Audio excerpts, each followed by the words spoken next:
I help manage the Orion Crew and Service Module Office.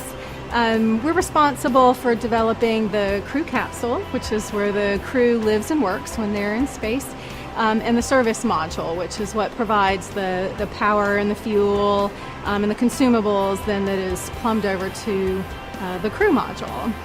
We don't have the ultimate answer for radiation on Orion. We're still working on that.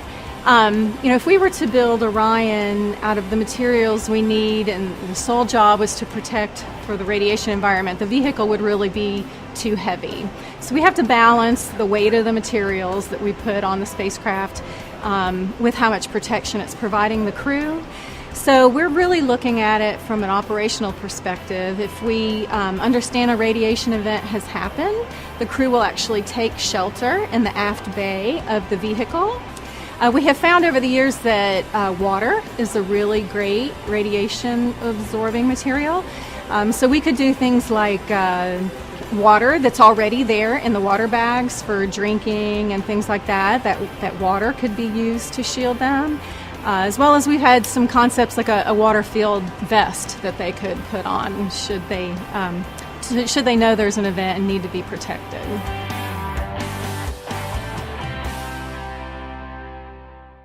We don't have a clue when it comes to like how to protect them from like radiation. So we're gonna just like put them up there in like water suits. Yeah, we like water suits, and like if we put water all around them, so the radiation could go like into the water, and then they could drink it, and it could be like a Fantastic Four.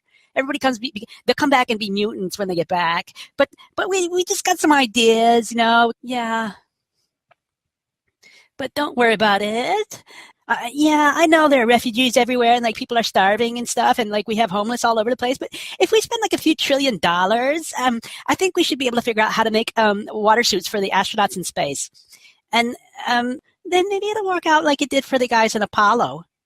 The belts are 1,000 miles to 25,000 miles above the Earth. We went right out through them. No effects on your cells? Didn't even know it. I don't think anybody, well, maybe somebody said you went through the radiation belt, but we didn't feel it inside, and we didn't get any, added radiation. Yeah, if you pretend that it's not really there, then you can just go right through it. To protect the astronauts from the Van Allen radiation belts, the lunar module would have required 6 feet of lead shielding. But here's what they really had for protection.